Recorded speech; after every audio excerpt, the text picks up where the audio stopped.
આપણે જ્યારે માછલીઓ ઘણી બધી હોય અને જ્યારે એના ઉપર સૂરજની કિરણો પડે અને તેની અંદર કલર ઇન્ટરેક્શન થાય છે ત્યારે ઘણા બધા કલર વિચારી શકીએ છીએ, જોઈ નથી શકતા.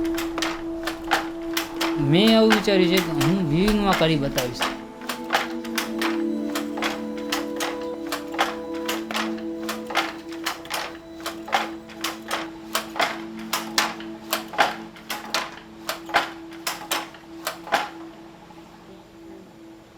મશીનની અંદર ડિઝાઇનર નહીં બને.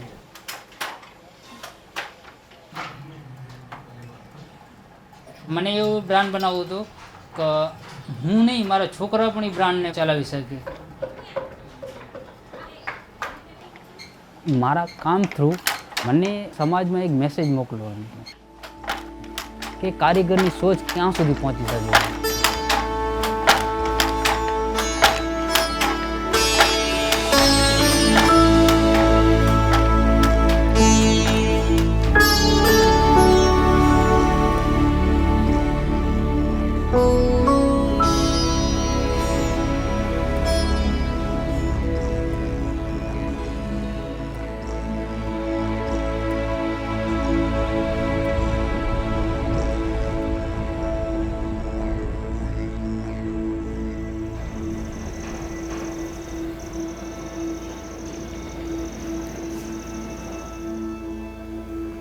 અમે પોતે એમ હરિજન કહેવાય.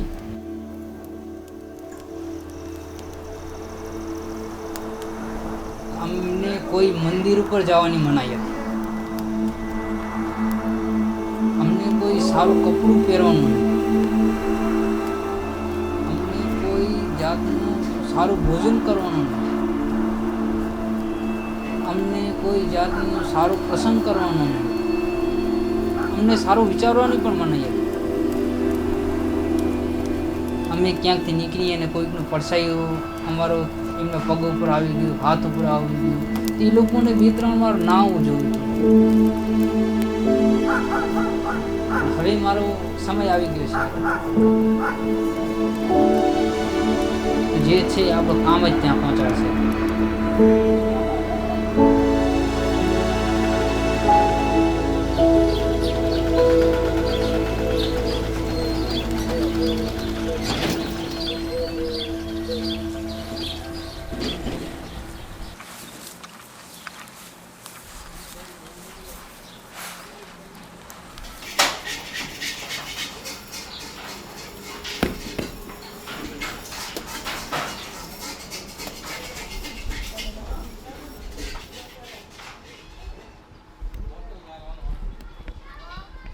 વિવિંગ છે એ અમારા વારસાગતમાં આવેલ છે.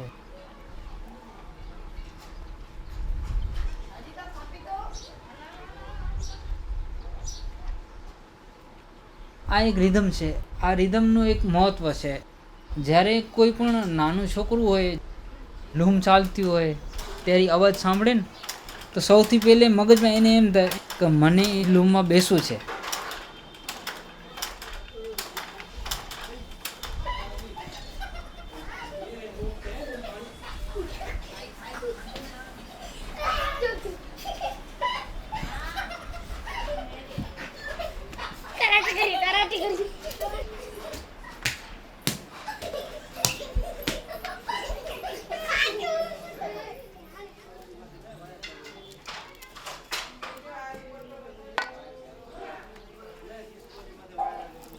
અમારો છે ને મોસ્ટલી અમારે અહીંયા અરેન્જ મેરેજ હોય છે. અમારે જે ફેમિલીના મોટા હોય એ અમને અમારો ફેવર કરે, અમારા સગા સંબંધીઓને.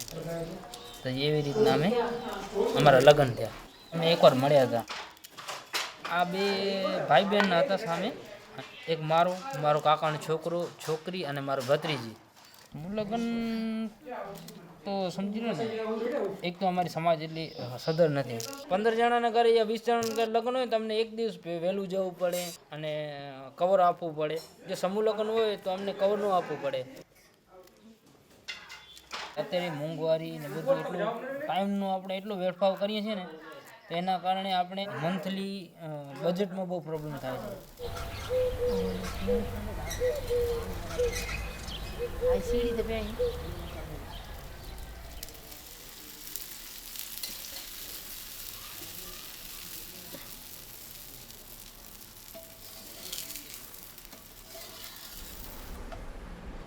ઘરમાં અમે નાના મોટા બધા થઈને 13 જણા છીએ. અમે 3 ભાઈઓ છીએ અને એક ધાગાની વજહથી અમે 3 જોડેલ છીએ. જે અમારું ટ્રેડિશનલ છે એક તાણો, વાણો અને એક્સ્ટ્રા વેબ, એ 3 ધાગા થાય છે. તો એવી રીતે મારું બ્રાન્ડનું નામ 3 થ્રેડ રાખેલ છે. બિઝનેસ તો ગમે કોઈ વ્યક્તિ કરી શકશે, પણ કારીગર કોઈ ગમે એ વ્યક્તિ નહીં થઈ શકે. પોતાની જાતને હું કારીગર માનું છું.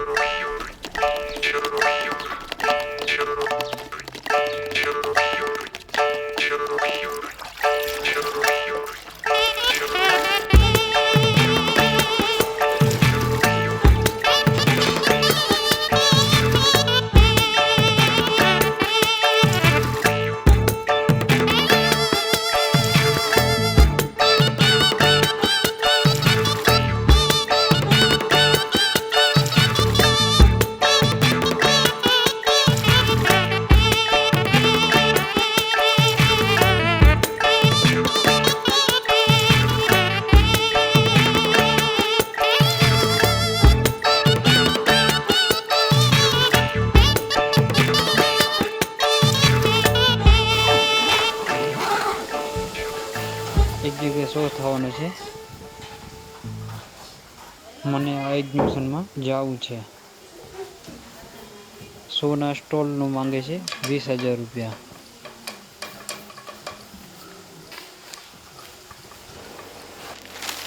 અમે જે છીએ અમારા કામના લીધે જ છીએ.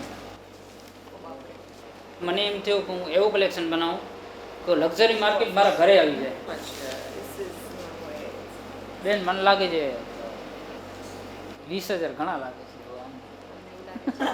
મને નથી લાગતા, કારણ કે તમે આ 3 થ્રેડ કેવી એકદમ લોગો બનાવ્યું ને બધું બનાવ્યું અને પછી અર્થ જ શું કે આપણે એને પુશ ના કરીએ અને રિસ્ક ના લઈએ કે નહીં આપણે જઈએ. બેન એ જ વિચારતો હતો કે એક્ઝિબિશન છે 2 દિવસનો ને 20,000 મને ઘણા લાગતો હતો. ભાઈને વાત તો કરી મેં. બહુ નાનું વિચારો છો તમે મોટો વિચારો. અમે કારીગર છે ને, કારીગર રીતે વિચારવું પણ પડે. કારીગર છે, પણ બનાવી છે બ્રાન્ડ તમે. બ્રાન્ડ બનાવી દીધી તો પછી એટલે હવે તમે કારીગર નથી રહ્યા. જાળી ઘસી ના આ બધી ઘસી મો ઘસી દે મોન કા હાથ મૂછ પાણી બેઠો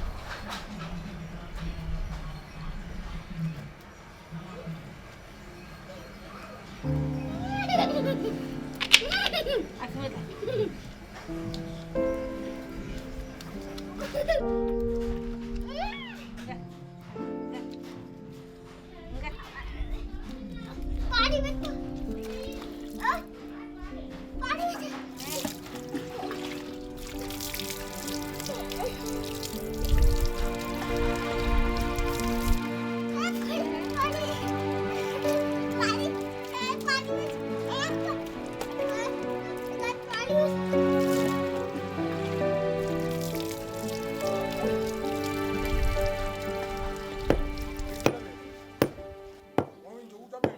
સરકારી એક્ઝિબિશન મળે છે. બાકી તો જે પૈસા ભરીને કરીએ છીએ એ તો કરવા જ પડશે. અને પૈસા કેવી રીતના? યા તો અમને અમારું ઘર ગીરવી રાખવું પડે છે, અમારા ખેતર ગીરવી રાખવા પડે છે. નેશનલ એવોર્ડ માટે મોકલ્યો ને તો અમે ત્યાંથી અમને રિપ્લાય આવ્યો કે તમે 50,000 રૂપિયા આપો તો તમને નેશનલ એવોર્ડ મળશે. અહીંયા કરપ્શન બહુ છે. આપણે એક ટ્રાય કરીએ, આપણે ઇન્ટરનેશનલ ટ્રાય કરીએ, આપણે મળી ગયો તો મળી જ જશે.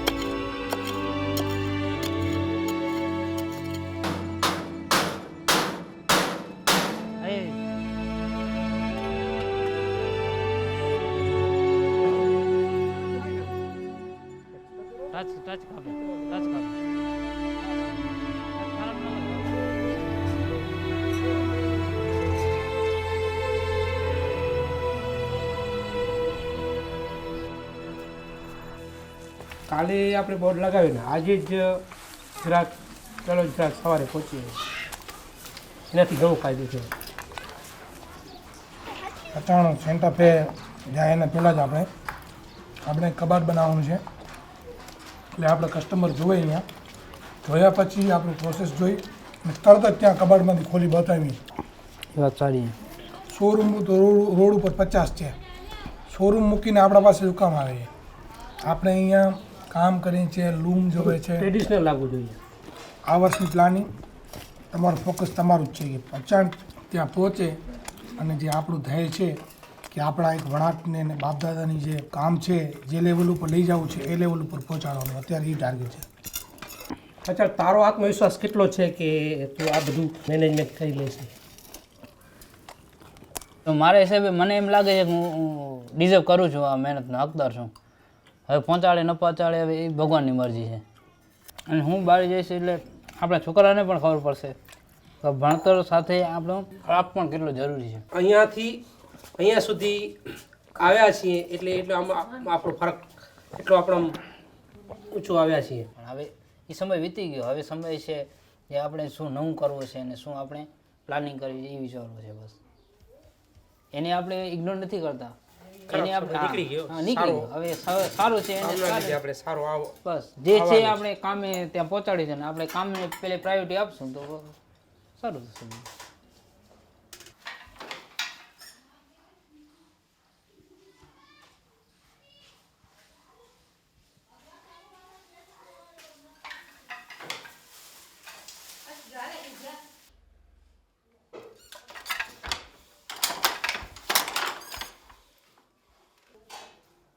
જેટલા પણ મેં આ બધા મોટિવ બતાવ્યા છે એ મારા ટ્રેડિશનલ મોટિવ છે.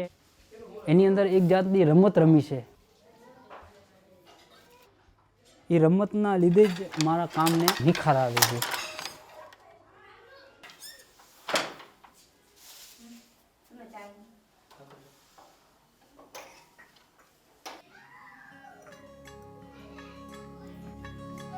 પણ અત્યારે મારી સ્ટોરી હું પોતે લખી રહ્યો છું.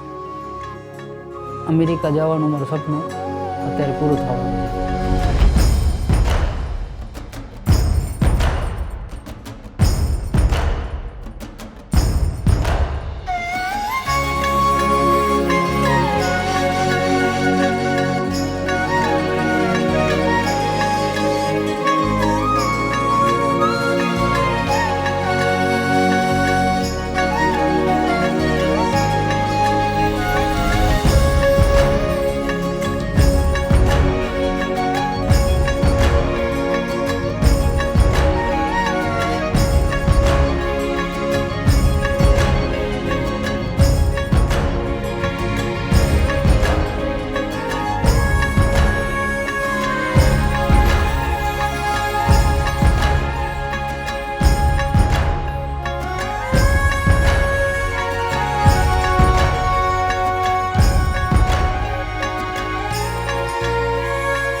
કચ્છની અંદર જ્યારે નવી ફેક્ટરી આવી તો એ આગળની સાઈડે ગ્રીનરી રાખતા હતા. પછી કંપનીમાં આસ્તે આસ્તે જે પણ કચરો હોય ને એની અંદર કામ કરનારા તળાવની અંદર કચરો ફેંકવા લાગ્યા. થોડોક સમય વીતતા જ ત્યાં ઝાડ બધા છે આવી રીતના સૂકવા લાગ્યા અને વાતાવરણ એકદમ ખરાબ થઈ ગયું. આપણે તો ગમે તેમ જીવી લઈશું પણ બિચારા જાનવર ક્યાં જશે?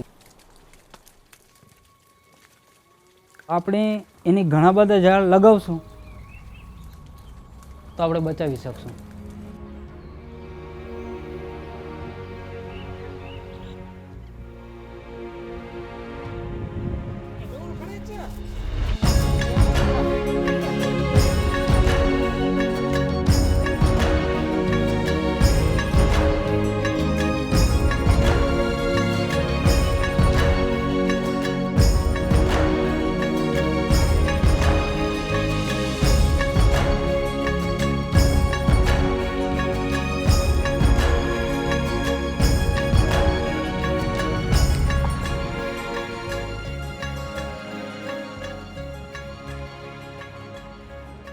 डाई माम आए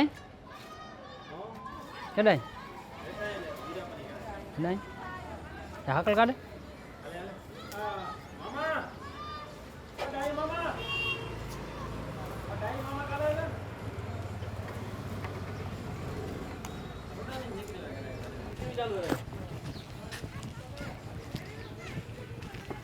આજે હું તમને વિઝા માટે મળવા આવ્યો છું. ઓલરેડી મને ઇન્વિટેશન લેટર મળી ગયો છે. કે તમે સેન્ટર ફેર માર્કેટમાં સિલેક્શન થઈ ગયું છે તમારું, સ્પોન્સરશિપ પણ મને મળી ગઈ છે. હવે વિઝાનું કેવી રીતના આપણે ત્યાં શું ક્વેશ્ચન હશે? ગયા વર્ષે મારું સાન્ટા ફે જવાનું નક્કી હતું, એટલે એ ઇન્વિટેશન લેટર ઉપર મને વિઝા મળી ગઈ, પણ સંજોગોવશાત હું ગયા વર્ષે જઈ ન શક્યો. પણ વિઝામાં છે ને બહુ અઘરું નથી, ખાલી અઘરું એટલું જ છે કે આપણે જેવા છીએ એવા ને એવા રહેશું તો વિઝા મળવાના બહુ ચાન્સ છે. આપણા જેવા માણસો માટે કે આપણું જે ક્રાફ્ટ છે એના માટે પર મંથ આપણે જે એની આવક કહીએ કે યરલી આપણી ઇન્કમ કહીએ એ સૌથી ઇમ્પોર્ટન્ટ છે. તો એ ખાસ ધ્યાન રાખવું કે જે આપણે ફોર્મમાં લખેલું છે એને બોલવાનું છે, એમાંથી ફેરફાર નહીં ચાલે. જો એ 1 મિનિટ પણ આપણે એને રિસ્પોન્સ બરાબર નહીં આપીએ તો એ ત્યારે જ આપણે કેન્સલ કરી નાખશે. બીજું ત્યાં નર્વસ જેવું કંઈ લાગે છે એવું કે આપણે એવું નર્વસ? કાંઈ નથી, એટલી બધી લાઈન હોય છે કે જાણે મેળામાં આવ્યા છીએ. બરાબર.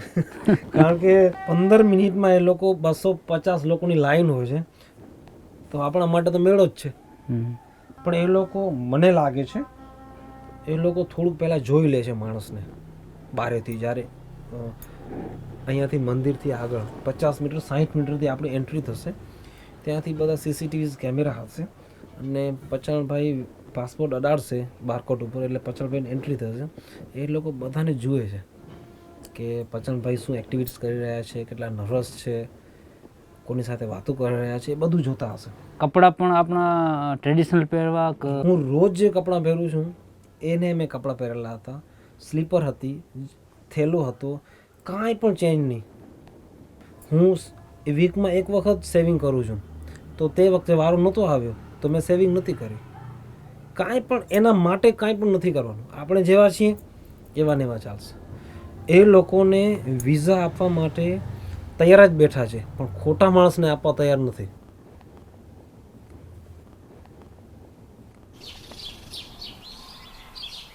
પેપર લઈ આવું દેવા માટે? ઓકે, મળી ગયા.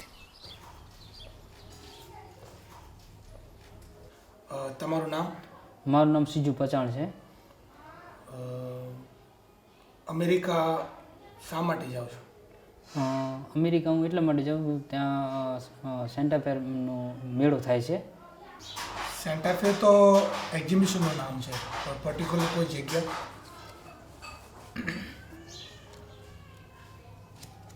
જગ્યા પેરુ કરીને.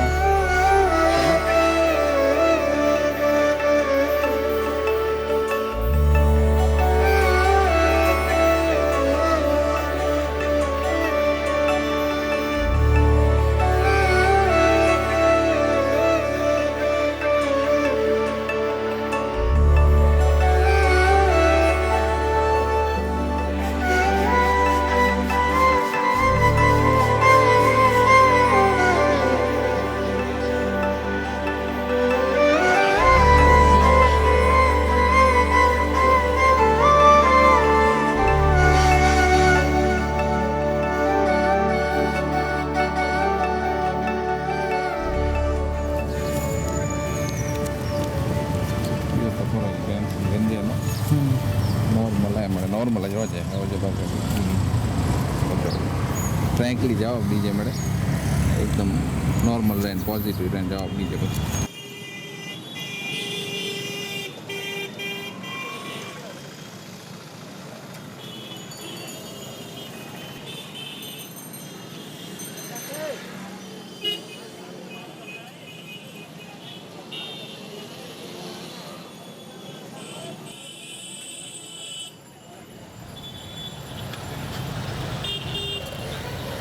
એડું ક્યાં પૂછા જ ન કે ખાલી હિકડી સેકન્ડ ખાલી પૂછા કે પહેલા ગાડા વ્યાયો, પહેલાં પૂછા કે પહેલા ગાડા વ્યાયો તો હું ના ગયો, ના નથી ગયા. અને બહુ પૂછા ક્યાં છે તમે શું કામ જાઓ? આ જો ન્યૂ મેક્સિકો સેન્ટર ફેર એટલું જ પૂછા ક્યાં છે, ત્યારે ના કાઢે ને આમ જવાબ દે રિપ્લાય દે તો ના કાઢે. જાન્યુઆરી આ યોગ્યતા નહીં.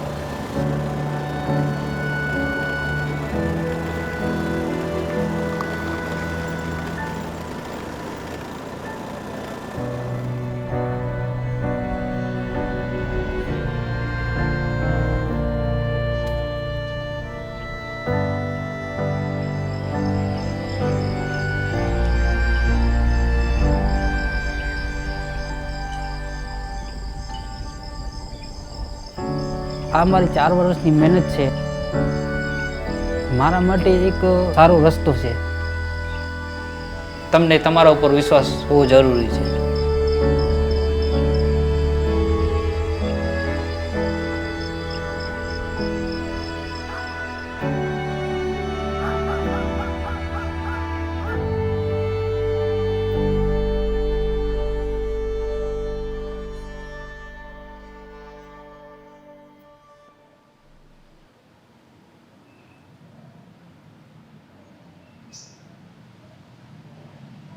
જ્યારે હું વિઝા માટે ગયો ને મને વિઝા ન મળી ત્યારે મનમાં મારી પાસે 2 પ્રશ્ન હતા.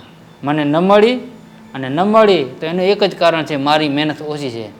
તો એના માટે મેં સતત પ્રયાસ કર્યો, દિવસ રાત. એક ને એક જ સવાલ, મને વિઝા શું કામ ન આપી? એ લોકોને આપવી જ પડશે, એ લોકોને આપવી જ પડશે.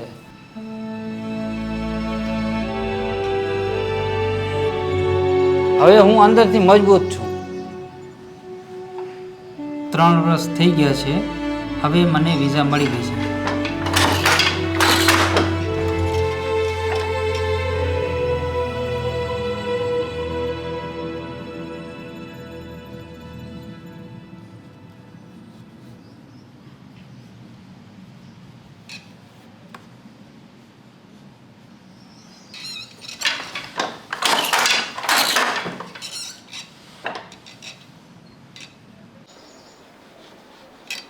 મોટી મોટી બિલ્ડિંગો હશે, સારા ત્યાં રસ્તા હશે, કદાચ ઘણા લોકો મેં સાંભળ્યું છે ત્યાં આવું ઘાસ ને એવું બધું બહુ ખાવાનું હશે.